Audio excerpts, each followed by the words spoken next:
तकरीबन पिछले 10,000 साल तो मनुखी संस्कृति और मनुख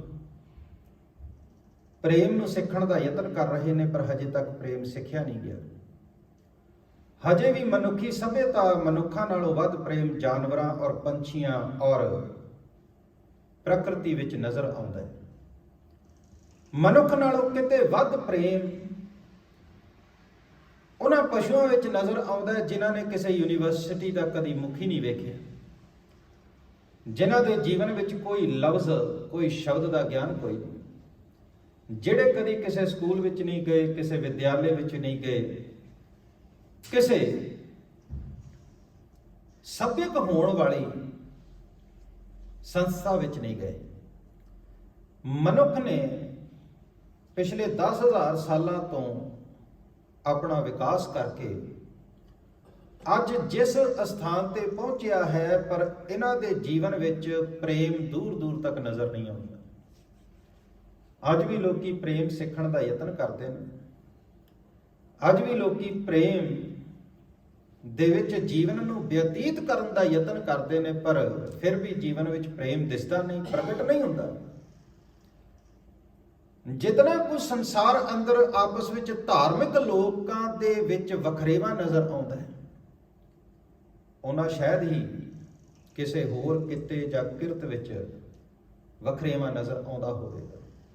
ਵੱਖੋ ਵੱਖਰੇ ਧਾਰਮਿਕ ਲੋਕਾਂ ਦੀ ਤੇ ਦੂਰ ਦੀ ਗੱਲ ਹੈ, ਇੱਕ ਧਰਮ ਦੇ ਵਿੱਚ ਹੀ ਕਈ ਵਖਰੇਵੇਂ ਨਜ਼ਰ ਆਉਂਦੇ ਨੇ। ਇੱਕ ਧਰਮ ਦੇ ਲੋਕ ਵੀ ਇੱਕ ਥਾਂ ਤੇ ਰਲ ਕੇ ਇੱਕ ਸਟੇਜ ਤੇ ਇੱਕ ਥਾਂ ਤੇ ਇਕੱਠੇ ਨਹੀਂ ਬੈਠ ਸਕਦੇ, ਤੁਸੀਂ ਵੇਖਿਆ ਨਹੀਂ ਹੋਵੇਗਾ। ਔਰ ਮਨੁੱਖੀ ਵਿਚਾਰ ਨੂੰ ਪ੍ਰੇਮ ਸਿਖਾਉਣਾ ਇੱਕ ਅਜੀਬ ਜੀ ਘਟਨਾ ਜਾਪਦੀ ਹੈ। ਸੰਸਾਰ ਅੰਦਰ ਸਤਿਗੁਰੂ ਗੁਰੂ ਨਾਨਕ ਸਾਹਿਬ ਮਹਾਰਾਜ ਔਰ ਭਾਈ ਲਹਿਣਾ ਜੀ ਦਾ ਮਿਲਾਪ ਇਸ ਗੱਲ ਨੂੰ ਦਰਸਾਉਂਦਾ ਹੈ ਕਿ ਪ੍ਰੇਮ ਸੰਸਾਰ ਦੇ ਤਥਾ ਕਥਿਤ ਕਰਮ ਕਾਂਡਾਂ ਵਿੱਚ ਨਹੀਂ, ਤਥਾ ਕਥਿਤ ਰੀਤੀ ਰਿਵਾਜ਼ਾਂ ਵਿੱਚ ਨਹੀਂ। ਔਰ ਇਹ ਗੱਲ ਮੰਨ ਲੈਣੀ ਜ਼ਰੂਰੀ ਹੈ ਕਿ ਪ੍ਰਕਿਰਤੀ ਦੇ ਵਿੱਚ ਕੋਈ ਚੂਕ ਨਹੀਂ, ਚੂਕ ਮਨੁੱਖ ਵਿੱਚ ਹੈ। ਮਨੁੱਖ ਨੇ ਉਸ ਪ੍ਰਕਿਰਿਆ ਨੂੰ ਭੁਲਾ ਦਿੱਤਾ ਹੈ, ਵਿਸਾਰ ਦਿੱਤਾ ਹੈ, ਜਿਸ ਪ੍ਰਕਿਰਿਆ ਦੇ ਵਿੱਚੋਂ ਪ੍ਰੇਮ ਦਾ ਜਨਮ ਹੁੰਦਾ ਹੈ।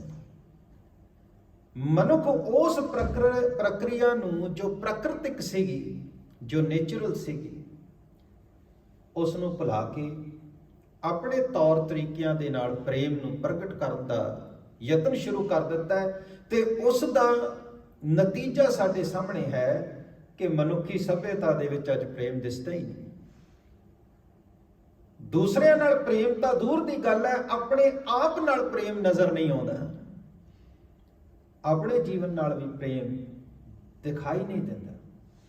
ਗੁਰੂ ਨਾਨਕ ਸਾਹਿਬ ਜੀ ਦੀ ਪਾਵਨ ਬਾਣੀ ਅਸੀਂ ਸਰਵਣ ਕਰਦੇ ਹਾਂ, ਜਿਸ ਵਿੱਚ ਗੁਰੂ ਸਾਹਿਬ ਕਹਿੰਦੇ, ਪਵਨ ਗੁਰੂ ਪਾਣੀ ਪਿਤਾ ਮਾਤਾ ਧਰਤ ਮਹਤ ਦਿਵਸ ਰਾਤ ਦੁਇ ਦਾਈ ਦਾਇਆ ਖੇਲੈ ਸਗਲ ਜਗਤ।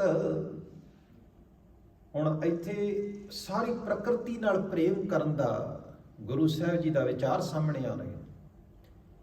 ਔਰ ਭਗਤੀ ਦਾ ਮੂਲ ਸੁਭਾਅ ਹੀ ਹੈ ਪ੍ਰੇਮ।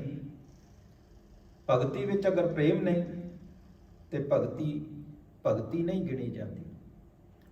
ਪ੍ਰੇਮ ਤੋਂ ਸ਼ੁਰੂਆਤ ਹੈ ਭਗਤੀ ਦੀ, ਪ੍ਰੇਮ ਮੂਲ ਹੈ ਭਗਤੀ ਦਾ। ਔਰ ਪ੍ਰੇਮ ਕਿਤੇ ਸਿੱਖਣਾ ਨਹੀਂ ਪੈਂਦਾ।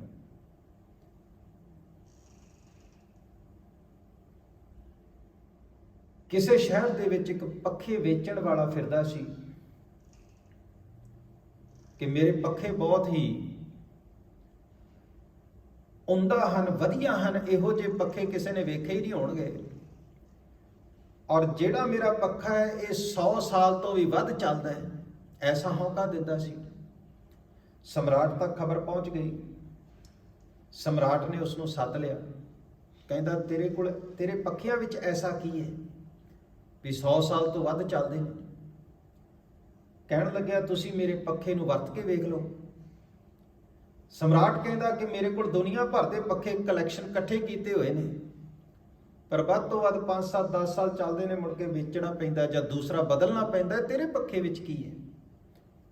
ਤੂੰ ਝੂਠ ਬੋਲ ਰਿਹਾ, ਲੋਕਾਂ ਨੂੰ ਠੱਗ ਰਿਹਾ, ਇਸ ਕਰਕੇ ਮੇਰੇ ਤੱਕ ਤੇਰੀ ਸ਼ਿਕਾਇਤ ਪਹੁੰਚੀ ਹੈ। ਕਹਿੰਦਾ ਨਹੀਂ, ਐਸੀ ਕੋਈ ਗੱਲ ਨਹੀਂ, ਮੇਰਾ ਪੱਖਾ 100 ਸਾਲ ਤੋਂ ਵੀ ਵੱਧ ਚੱਲਦਾ ਹੈ, ਤੁਸੀਂ ਵਰਤ ਕੇ ਵੇਖ ਲਓ। ਬਾਦਸ਼ਾਹ ਕਹਿੰਦਾ ਠੀਕ ਹੈ, ਫਿਰ ਇਹਦੀ ਕੀਮਤ ਕੀ? ਕਹਿੰਦਾ 100 ਰੁਪਏ।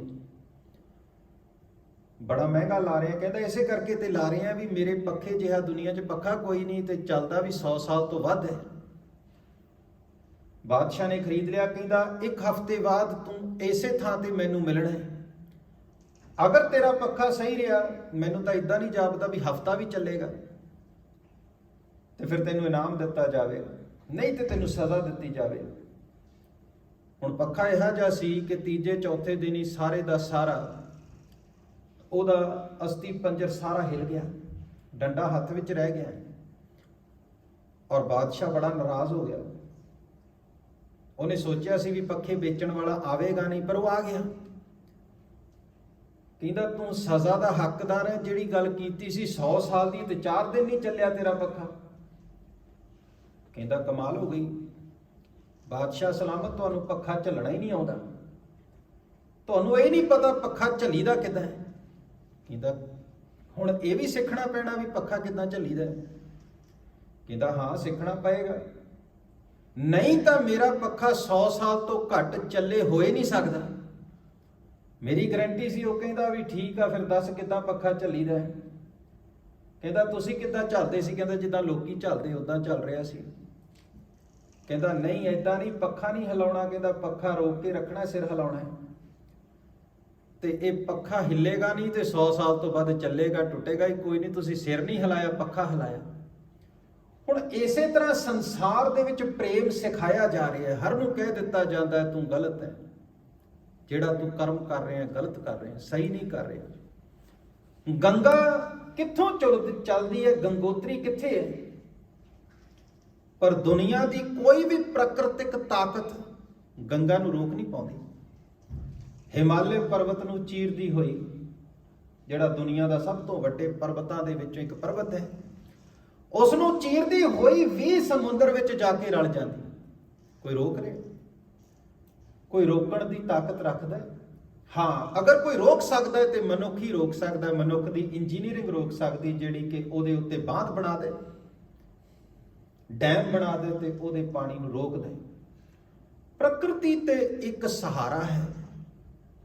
ਅਗਰ ਪ੍ਰਕਿਰਤੀ ਦੇ ਨਾਲ ਵਹੋਗੇ, ਪ੍ਰਕਿਰਤੀ ਦੇ ਨਾਲ ਤੁਰੋਗੇ, ਤੇ ਪ੍ਰੇਮ ਪੈਦਾ ਨਹੀਂ ਕਰਨਾ ਪਵੇਗਾ। ਅਸੀਂ ਤੇ ਰੋਕ ਲਿਆ ਆਪਣੇ ਚਾਰੇ ਪਾਸਿਆਂ ਤੋਂ ਪ੍ਰੇਮ ਨੂੰ। ਅਸੀਂ ਪ੍ਰੇਮ ਆਪਣੇ ਜੀਵਨ ਦੇ ਵਿੱਚ ਪ੍ਰਕਿਰਤਿਕ ਰੂਪ ਵਿੱਚ ਪ੍ਰਗਟ ਹੀ ਨਹੀਂ ਹੋਣ ਦੇਣਾ ਚਾਹੁੰਦੇ। ਇੱਕ ਥਾਂ ਤੇ ਇੱਕ ਮੂਰਤੀਕਾਰ ਮੂਰਤੀ ਬਣਾਉਂਦਾ ਸੀ, ਉਹਦੀ ਮੂਰਤੀ ਦੀ ਚਰਚਾ ਦੂਰ ਦੂਰ ਤੱਕ ਸੀ, ਤੇ ਇੱਕ ਬੰਦਾ ਦੇਖਣ ਗਿਆ ਵੀ ਇਹ ਮੂਰਤੀ ਬਣਾਉਂਦਾ ਕਿੱਦਾਂ ਹੈ। ਉਹਨੇ ਜਦੋਂ ਵੇਖਿਆ ਤੇ ਉਹ ਛੈਣੀ ਔਰ ਹਥੌੜੇ ਦੇ ਨਾਲ ਮੂਰਤੀ ਤਰਾਸ਼ ਰਿਹਾ ਸੀ। ਉਹ ਕਹਿੰਦਾ ਤੂੰ ਮੂਰਤੀ ਤੇ ਬਣਾ ਹੀ ਨਹੀਂ ਰਿਹਾ, ਤੂੰ ਪੱਥਰ ਤੋੜ ਰਿਹਾ ਹੈ। ਕਹਿਣ ਲੱਗਿਆ ਮੂਰਤੀ ਬਣਾਈ ਨਹੀਂ ਜਾ ਸਕਦੀ, ਮੂਰਤੀ ਪੱਥਰ ਦੇ ਅੰਦਰ ਲੁਕੀ ਹੋਈ ਹੈ। ਉਸ ਦਾ ਬਾਹਰੀ ਹਿੱਸਾ ਜੋ ਵਾਧੂ ਦਾ ਹੈ, ਉਸ ਨੂੰ ਹਟਾ ਦੇਣਾ ਹੀ ਮੂਰਤੀ ਦਾ ਪ੍ਰਗਟ ਹੋ ਜਾਣਾ ਹੈ। ਮੂਰਤੀ ਤੇ ਪੱਥਰ ਦੇ ਵਿੱਚ ਲੁਕੀ ਹੋਈ ਹੈ, ਮੂਰਤੀ ਸਾਡੇ ਜੀਵਨ ਦੇ ਵਿੱਚ ਲੁਕੀ ਹੋਈ ਹੈ। ਪ੍ਰੇਮ ਸਾਡੇ ਜੀਵਨ ਵਿੱਚ ਲੁਕਿਆ ਹੋਇਆ ਹੈ। ਇਹਦੇ ਉੱਤੋਂ ਬਾਹਰੀ ਜਿਹੜੀ ਧੂੜ ਮਿੱਟੀ ਅਸੀਂ ਜਮਾਈ ਹੋਈ ਹੈ, ਇਹ ਹਟਾ ਦੇਣਾ ਹੀ ਪ੍ਰੇਮ ਦਾ ਪ੍ਰਗਟ ਹੋ ਜਾਣਾ ਹੈ। ਜਿਸ ਨੇ ਆਪਣੇ ਜੀਵਨ ਦੇ ਵਿੱਚ ਉਸ ਵਾਧੂ ਦੀ ਜਮੀ ਹੋਈ ਧੂੜ ਮਿੱਟੀ ਨੂੰ ਹਟਾ ਦਿੱਤਾ, ਜਿਹੜਾ ਸક્ષਮ ਹੋ ਗਿਆ, ਉਹਦੇ ਜੀਵਨ ਵਿੱਚ ਪ੍ਰੇਮ ਪ੍ਰਗਟ ਹੋ ਗਿਆ, ਔਰ ਉਸ ਨੂੰ ਪ੍ਰੇਮ ਦੇ ਦਰਸ਼ਨ ਹੋਏ, ਦੀਦਾਰ ਹੋਏ, ਔਰ ਉਹ ਪ੍ਰੇਮ ਔਰ ਪ੍ਰੀਤ ਵਿੱਚ ਡੁੱਬ ਗਿਆ, ਔਰ ਉਸੇ ਦੇ ਪ੍ਰੇਮ ਦੇ ਵਿੱਚ ਸਾਰਾ ਸੰਸਾਰ ਡੁੱਬ ਗਿਆ। ਭਾਵੇਂ ਉਹ ਗੁਰੂ ਨਾਨਕ ਪਾਤਸ਼ਾਹ ਸਨ, ਭਾਵੇਂ ਉਹ ਸੰਸਾਰ ਦੇ ਵਿੱਚ ਹੋਰ ਵੀ ਕੋਈ ਰਹਿਬਰ ਹੋਵੇਗਾ, ਬੇਅੰਤ ਰਹਿਬਰ ਨੇ ਸੰਸਾਰ ਦੇ ਵਿੱਚ, ਜਿਨ੍ਹਾਂ ਦੇ ਜੀਵਨ ਵਿੱਚ ਪ੍ਰੇਮ ਦਾ ਪ੍ਰਗਟ ਹੋਣਾ ਹੋਇਆ, ਜਦੋਂ ਭਾਈ ਲਹਿਣਾ ਜੀ ਦੇ ਨਾਲ ਗੁਰੂ ਨਾਨਕ ਪਾਤਸ਼ਾਹ ਦਾ ਮਿਲਾਪ ਹੁੰਦਾ ਹੈ ਤੇ ਕੋਈ ਰਿਸ਼ਤੇਦਾਰੀ ਤੇ ਹੈ ਨਹੀਂ ਭਾਈ ਲਹਿਣਾ ਜੀ ਨਾਲ ਗੁਰੂ ਨਾਨਕ ਪਾਤਸ਼ਾਹ ਜੀ ਦੀ, ਕਿ ਚਾਚੇ ਤਾਏ ਜਾਂ ਫੁੱਫੜ ਮਾਸੜ, ਕੋਈ ਦੂਰ ਦੂਰ ਤੱਕ ਕੋਈ ਰਿਸ਼ਤੇਦਾਰੀ ਨਹੀਂ। ਪਰ ਐਸਾ ਕੀ ਵੇਖਿਆ ਜਿਹੜਾ ਆਪਣਾ ਸਾਰਾ ਕੁਝ ਭਾਈ ਲਹਿਣੇ ਨੂੰ ਹੀ ਦੇ ਦਿੱਤਾ, ਕੁਝ ਆਪਣੇ ਕੋਲ ਰੱਖੇ। ਆਪਣਾ ਸਾਰਾ ਕੁਝ, ਜੋ ਵੀ ਕੁਝ ਉਹਨਾਂ ਕੋਲ ਸੀ, ਉਹ ਲਹਿਣੇ ਦੇ ਸਪੁਰਦ ਕਰ ਦਿੱਤਾ, ਭਾਈ ਲਹਿਣਾ ਜੀ ਨੂੰ ਬਖਸ਼ ਦਿੱਤਾ, ਸੌਂਪ ਦਿੱਤਾ। ਔਰ ਕੋਈ ਬਹੁਤ ਵੱਡਾ ਲੰਬਾ ਸਮਾਂ ਵੀ ਕੋਈ ਨਹੀਂ, ਜੀਵਨ ਦਾ ਥੋੜਾ ਜਿਹਾ ਹਿੱਸਾ ਭਾਈ ਲਹਿਣਾ ਜੀ ਦੇ ਨਾਲ ਰਹੇ ਹਨ। ਔਰ ਇਹ ਵੀ ਜ਼ਰੂਰੀ ਨਹੀਂ ਕਿ ਬਹੁਤ ਲੰਬਾ ਜੀਵਨ ਦਾ ਹਿੱਸਾ ਚਾਹੀਦਾ ਹੈ ਕਿਸੇ ਦੇ ਜੀਵਨ ਦੇ ਵਿੱਚ ਪ੍ਰੇਮ ਦੇ ਪ੍ਰਗਟ ਹੋਣ ਦੇ ਲਈ। ਇਬਰਾਹਿਮ ਬਾਦਸ਼ਾਹ ਸੀ ਬਹੁਤ ਵੱਡਾ, ਔਰ ਆਪਣੇ ਗੁਰੂ ਦੇ ਕੋਲ ਦੀਖਿਆ ਲੈਣ ਵਾਸਤੇ ਗਿਆ। ਧਰਮ ਦੇ ਮਾਰਗ ਤੇ ਤੁਰਨ ਦੀ ਚਾਹਨਾ ਪੈਦਾ ਹੋਈ ਵੀ ਮੈਂ ਧਰਮ ਦੇ ਮਾਰਗ ਤੇ ਤੁਰਾਂ ਔਰ ਧਰਮ ਦੇ ਮਾਰਗ ਤੇ ਤੁਰ ਕੇ ਪਰਮੇਸ਼ਵਰ ਨੂੰ ਪਾਵਾਂ। ਬਾਦਸ਼ਾਹ ਸੀ, ਬਾਦਸ਼ਾਹ ਨੂੰ ਹੀ ਗਰੀਬੀ ਹਿਰਦੇ ਦੀ ਨਜ਼ਰ ਆ ਸਕਦੀ। ਜਦੋਂ ਇਸ ਗੱਲ ਦਾ ਪਤਾ ਲੱਗ ਗਿਆ ਕਿ ਜੀਵਨ, ਮਹਾਤਮਾ ਬੁੱਧ ਜਿਹੜਾ ਸੀ, ਜਦੋਂ ਉਸ ਦਾ ਸਾਰਥੀ ਜਿਸਨੇ ਉਹਨੂੰ ਜੰਗਲ ਦੇ ਵਿੱਚ ਛੱਡ ਕੇ ਆਂਦਾ ਸੀ, ਪੈਦਲ ਨਹੀਂ ਸੀ ਗਿਆ ਘਰ ਤੋਂ, ਕਿਉਂਕਿ ਚਾਰੇ ਪਾਸੇ ਪਹਿਰੇ ਲੱਗੇ ਹੋਏ ਸਨ, ਸਿਪਾਹੀ ਸਨ। ਆਪਣੇ ਰੱਥ ਵਿੱਚ ਆਪਣੀ ਘਰਵਾਲੀ ਔਰ ਨਵੇਂ ਜਨਮ ਬੱਚੇ ਨੂੰ ਛੱਡ ਕੇ ਆਪਣੇ ਸਾਰਥੀ ਦੇ ਨਾਲ ਜਦੋਂ ਜੰਗਲ ਦੇ ਵਿੱਚ ਪ੍ਰਵੇਸ਼ ਕਰਨ ਲੱਗਿਆ ਤੇ ਸਾਰਥੀ ਨੂੰ ਆਖਿਆ ਹੁਣ ਤੂੰ ਜਾ, ਜੋ ਰੱਥ ਚਲਾਉਣ ਵਾਲਾ ਸੀ।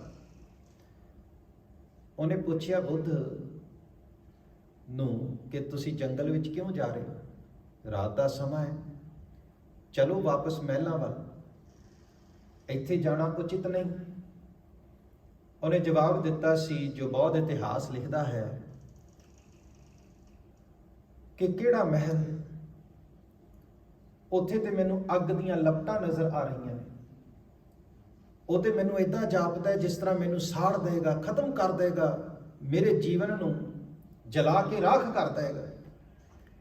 ਸਾਰਥੀ ਨੇ ਮੁੜ ਕੇ ਵੇਖਿਆ, ਉਹ ਕਹਿੰਦਾ ਮੈਨੂੰ ਤਾਂ ਕੋਈ ਲਪਟਾਂ ਨਜ਼ਰ ਨਹੀਂ ਆ ਰਹੀਆਂ, ਮੈਨੂੰ ਤਾਂ ਕਿਤੇ ਅੱਗ ਨਹੀਂ ਦਿਸ ਰਹੀ। ਹੋ ਸਕਦਾ ਹੈ ਕਿਸੇ ਨੂੰ ਅੱਗ ਦਿਸੇ, ਕਿਸੇ ਨੂੰ ਨਾ ਦਿਸੇ। ਬੁੱਧ ਨੂੰ ਅੱਗ ਦਿਸ ਰਹੀ ਸੀ, ਉਹਦੇ ਸਾਰਥੀ ਨੂੰ ਨਹੀਂ ਦਿਸ ਰਹੀ ਸੀ। ਇੱਕ ਨੂੰ ਮਹਿਲ ਦਿਸ ਰਿਹਾ ਸੀ, ਇੱਕ ਨੂੰ ਨਹੀਂ ਦਿਸ ਰਿਹਾ ਸੀ। ਦੇਖਣ ਦਾ ਨਜ਼ਰੀਆ ਔਰ ਦੇਖਣ ਦਾ ਦ੍ਰਿਸ਼ਟੀਕੋਣ ਵੱਖਰਾ ਹੋ ਜਾਂਦਾ ਹੈ, ਵਸਤੂ ਉਹੀ ਹੁੰਦੀ। ਜੀਵਨ ਦਾ ਸਾਰਿਆਂ ਦਾ ਉਤਨਾ ਹੀ ਹੈ ਨਾ। ਗੁਰੂ ਨਾਨਕ ਪਾਤਸ਼ਾਹ ਦਾ ਵੀ ਜੀਵਨ ਇਸੇ ਸਰੀਰ ਵਿੱਚ ਹੈ, ਭਗਤ ਕਬੀਰ ਦਾ ਵੀ ਜੀਵਨ ਇਸੇ ਸਰੀਰ ਵਿੱਚ ਹੈ, ਭਗਤ ਰਵਿਦਾਸ ਦਾ ਵੀ ਜੀਵਨ ਇਸੇ ਸਰੀਰ ਦੇ ਵਿੱਚ ਹੈ। ਉਹ ਸਰੀਰ ਤੇ ਬਦਲਿਆ ਨਹੀਂ, ਸਰੀਰ ਤੇ ਆਹੀ ਹੈ ਜਿਹੜਾ ਸਾਡੇ ਕੋਲ ਹੈ। ਪਰ ਐਸਾ ਉਹਨਾਂ ਦੇ ਜੀਵਨ ਵਿੱਚ ਕੀ ਵਾਪਰਿਆ? ਉਹਨਾਂ ਬੜੇ ਨੇੜਿਓਂ ਪ੍ਰੇਮ ਨੂੰ ਵੇਖਿਆ, ਪਿਆਰ ਨੂੰ ਵੇਖਿਆ, ਇਸ਼ਕ ਨੂੰ। ਜਿਵੇਂ ਬਾਬਾ ਫਰੀਦ ਨੇ ਕਿਹਾ ਨਾ, ਰੱਤੇ ਇਸ਼ਕ ਖੁਦਾਈ ਰੰਗ ਦੀਦਾਰ ਕੇ, ਵਿਸਰਿਆ ਜਿਨ ਨਾਮ ਸੇ ਭੂਏ ਭਾਰਤੀ, ਦਿਲੋਂ ਮੁਹੱਬਤ ਜਿਨ ਸਹੀ ਸੱਚਿਆ, ਜਿਨ ਮਨ ਹੋਰ ਮੁਖ ਹੋਰ ਸੇ ਕਾਂਡੇ ਕੱਚਿਆ, ਸਾਚੀ ਪ੍ਰੀਤ ਹਮ ਤੁਮ ਸਿਓ ਜੋਰੀ। ਭਗਤ ਰਵਿਦਾਸ ਨੇ ਕਿਹਾ, ਸਾਚੀ ਪ੍ਰੀਤ ਹਮ ਤੁਮ ਸਿਓ ਜੋਰੀ, ਤੁਮ ਸਿਓ ਜੋਰ ਅਵਰ ਸੰਗ ਤੋਰੀ। ਜੋ ਤੁਮ ਗਿਰਵਰ ਤੋ ਹਮ ਮੋਰਾ, ਜੋ ਤੁਮ ਚੰਦ ਤੋ ਹਮ ਭਏ ਹੈ ਚਕੋਰਾ। ਸੋ ਇਹ ਸਾਚੀ ਪ੍ਰੀਤ ਦਾ ਜ਼ਿਕਰ ਕੀਤਾ, ਪ੍ਰੇਮ ਦਾ ਜ਼ਿਕਰ ਕੀਤਾ। ਪ੍ਰੇਮ ਕਿਤੇੋਂ ਬਾਹਰੋਂ ਥੋੜੀ ਲੈ ਕੇ ਆਉਣਾ ਹੈ, ਪ੍ਰੇਮ ਤੇ ਜੀਵਨ ਦੇ ਭੀਤਰ ਅੰਦਰ ਹੀ ਹੈ। ਔਰ ਜਿਸ ਪਲ ਜੀਵਨ ਦੇ ਵਿੱਚ ਪ੍ਰੇਮ ਪ੍ਰਗਟ ਹੋਵੇਗਾ, ਜਿਸ ਪਲ ਜੀਵਨ ਵਿੱਚ ਪ੍ਰੀਤੀ ਪ੍ਰਗਟ ਹੋਵੇਗੀ, ਜਿਸ ਪਲ ਜੀਵਨ ਦੇ ਵਿੱਚ ਪਰਮੇਸ਼ਵਰ ਦਾ ਇਸ਼ਕ ਪ੍ਰਗਟ ਹੋਵੇਗਾ, ਉਹੀ ਵਕਤ ਹੋਵੇਗਾ ਪ੍ਰਮਾਤਮਾ ਨਾਲ ਮੈਤਰੀ ਪੈ ਜਾਵੇ। ਮੈਤਰੀ ਔਰ ਮਿੱਤਰਤਾ ਦੇ ਵਿੱਚ ਫਰਕ ਹੈ। ਮੈਤਰੀ ਆਪਣੇ ਆਪ ਨੂੰ ਲੁਟਾ ਦੇਣ ਨੂੰ ਕਹਿੰਦੇ ਨੇ, ਜਿਸ ਵਿੱਚ ਆਪਣਾ ਆਪ ਲੁਟਾ ਦਿੱਤਾ ਜਾਵੇ, ਆਪਣਾ ਆਪ ਭੇਂਟ ਕਰ ਦਿੱਤਾ ਜਾਵੇ। ਇਬਰਾਹਿਮ ਜਦੋਂ ਆਪਣੇ ਗੁਰੂ ਕੋਲ ਆਇਆ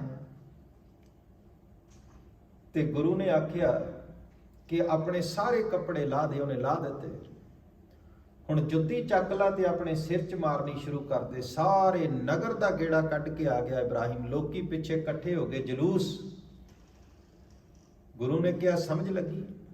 ਕਹਿੰਦਾ ਮੈਂ ਤੇ ਸਮਝਦਾ ਸੀ ਬੜਾ ਸਮਾਂ ਲੱਗੇਗਾ, ਪਰ ਤੂੰ ਤੇ ਇੱਕ ਪਲ ਵਿੱਚ ਸਮਝਾ ਦਿੱਤਾ।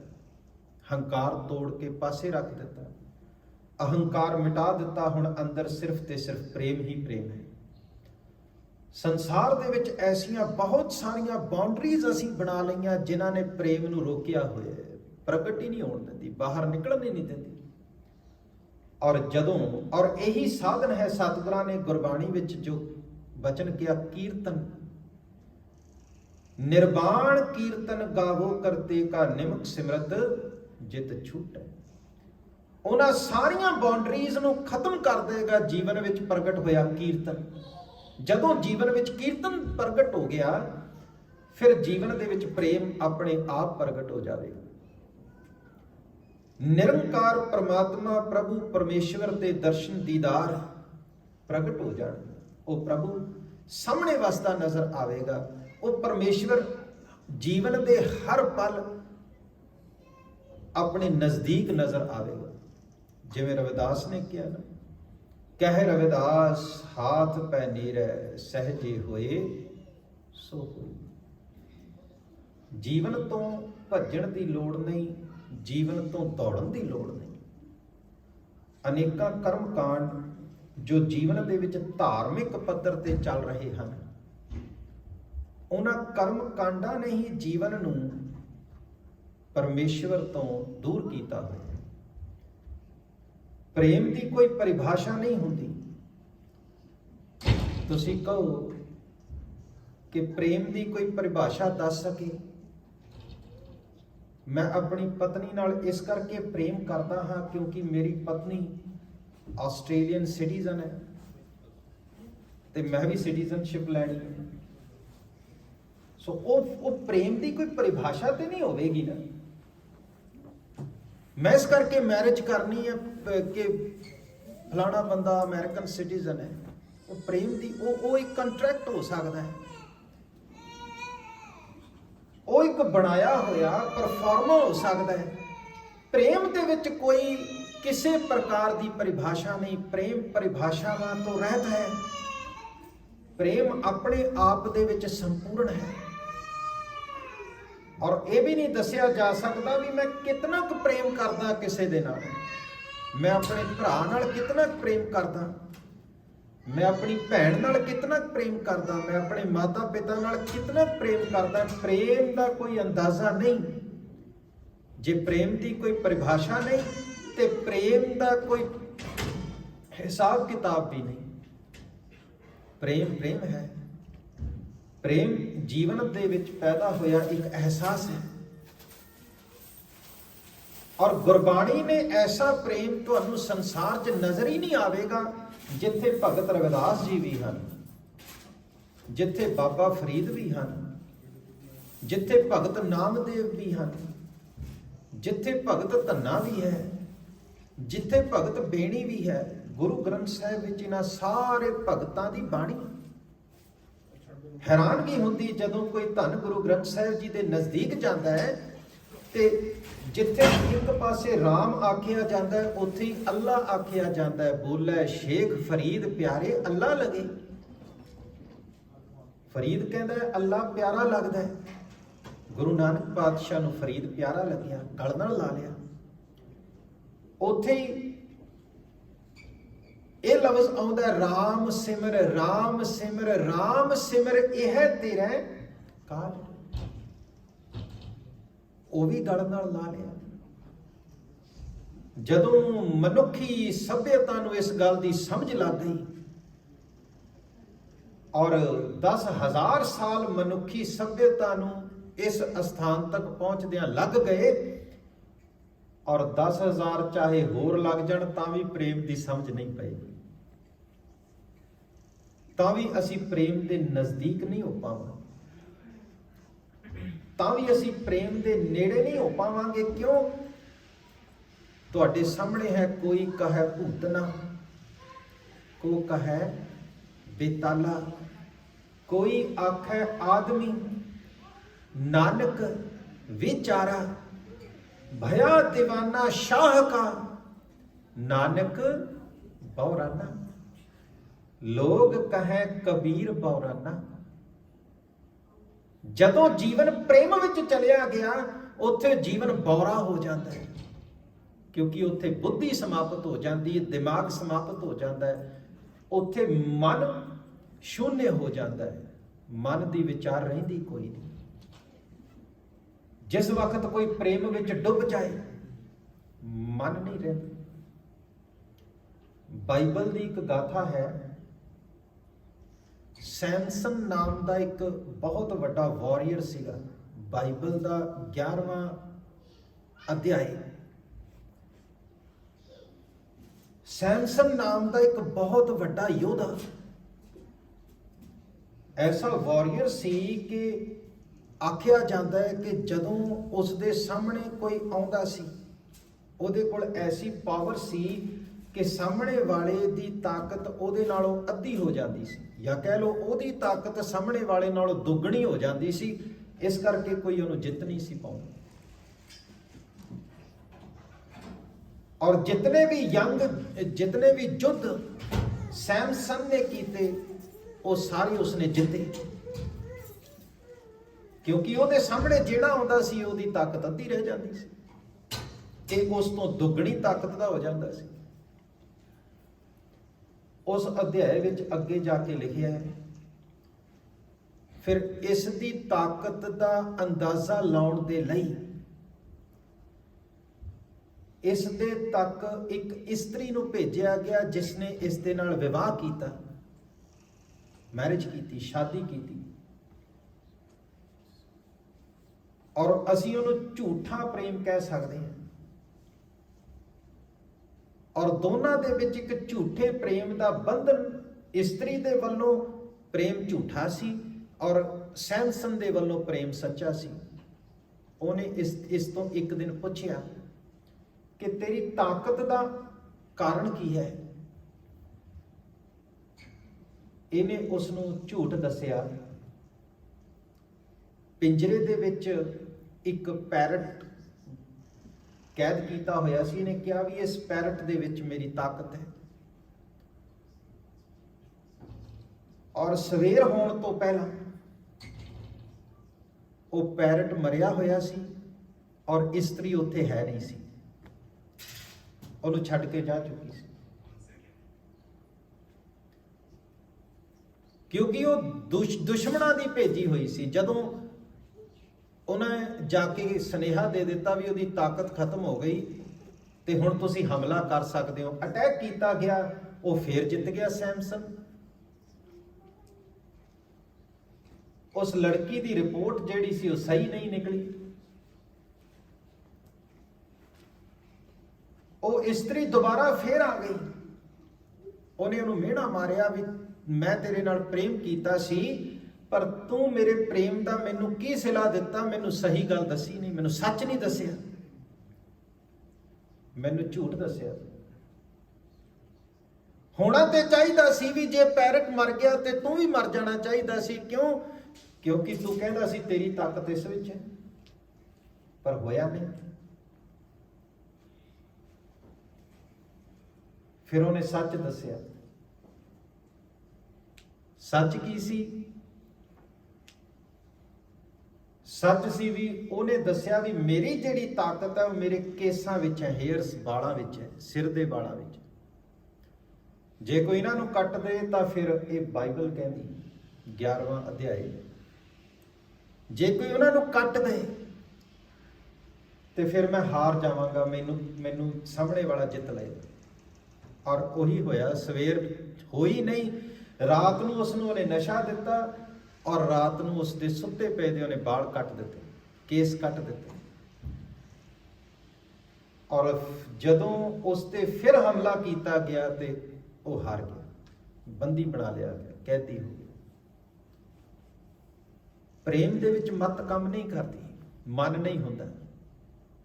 ਮਨ ਪ੍ਰੇਮ ਦਾ ਸਹਾਈ ਕਦੇ ਬਣਿਆ ਹੀ ਨਹੀਂ। ਬੁੱਧੀ ਉੱਥੇ ਪਹੁੰਚ ਹੀ ਨਹੀਂ ਪਾਉਂਦੀ।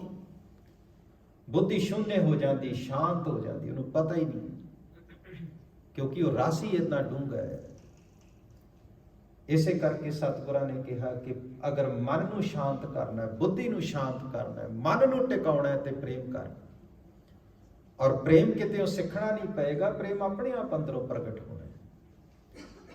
ਲੋੜ ਹੈ ਦੇ ਬਾਹਰ ਜਮੇ ਹੋਏ ਗਰਦੇ ਨੂੰ, ਵਾਧੂ ਦੇ ਗਰਦੇ ਨੂੰ ਤੋੜ ਦੇਣ ਦੀ, ਖਤਮ ਕਰ ਦੇਣ ਦੀ। ਔਰ ਉਹਨੂੰ ਤੋੜਨ ਦਾ, ਸਾਫ਼ ਕਰਨ ਦਾ ਜ਼ਰੀਆ ਹੈ ਕੀਰਤਨ। ਇਸ ਕਰਕੇ ਗੁਰੂ ਸਾਹਿਬ ਨੇ ਕਿਹਾ, ਮਨ ਤੂੰ ਜੋਤ ਸਰੂਪ ਹੈ, ਆਪਣਾ ਮੂਲ ਪਛਾਣ। ਸੋ ਗੁਰੂ ਸਾਹਿਬ ਬਖਸ਼ਿਸ਼ ਕਰ। ਇਹੀ ਪ੍ਰੇਮ ਸੀ ਜੋ ਗੁਰੂ ਨਾਨਕ ਨੇ ਸਭ ਕੁਝ ਭਾਈ ਲਹਿਣੇ ਨੂੰ ਦੇ ਦਿੱਤਾ। ਹੋਰ ਕੀ ਹੁੰਦਾ ਹੈ? ਪ੍ਰੇਮ ਹੀ ਹੁੰਦਾ ਹੈ। ਪ੍ਰੇਮ ਵਿੱਚ ਹੀ ਕੋਈ ਕਿਸੇ ਨੂੰ ਸਭ ਕੁਝ ਦੇ ਸਕਦਾ ਹੈ। ਔਰ ਉਸੇ ਪ੍ਰੇਮ ਦੇ ਵਿੱਚ ਭਾਈ ਲਹਿਣੇ ਨੂੰ ਆਪਣੀ ਥਾਂ ਤੇ ਬਿਠਾਇਆ ਔਰ ਗੁਰੂ ਅੰਗਦ ਦਾ ਰੂਪ ਬਣਾ ਦਿੱਤਾ। ਇਹ ਪ੍ਰੇਮ ਤੋਂ ਹੀ ਸ਼ੁਰੂਆਤ ਹੋਈ। ਜਉ ਤੋਂ ਪ੍ਰੇਮ ਖਿਲਣ ਕਾ ਚਾਉ, ਸਿਰ ਧਰ ਤਲੀ ਗਲੀ ਮੇਰੀ ਆਇਤ ਮਾਰਗ ਪੈਰ ਧਰੀ ਜੈ, ਸਿਰ ਦੀਜੈ ਕਾਣ ਨਾ ਕੀਜੈ, ਪਹਿਲਾ ਮਰਨ ਕਬੂਲ ਜੀਵਨ ਕੀ ਛਟ ਆਸ, ਹੋ ਸਗਨ ਕੀ ਰੇਣੁਕਾ ਤਾ।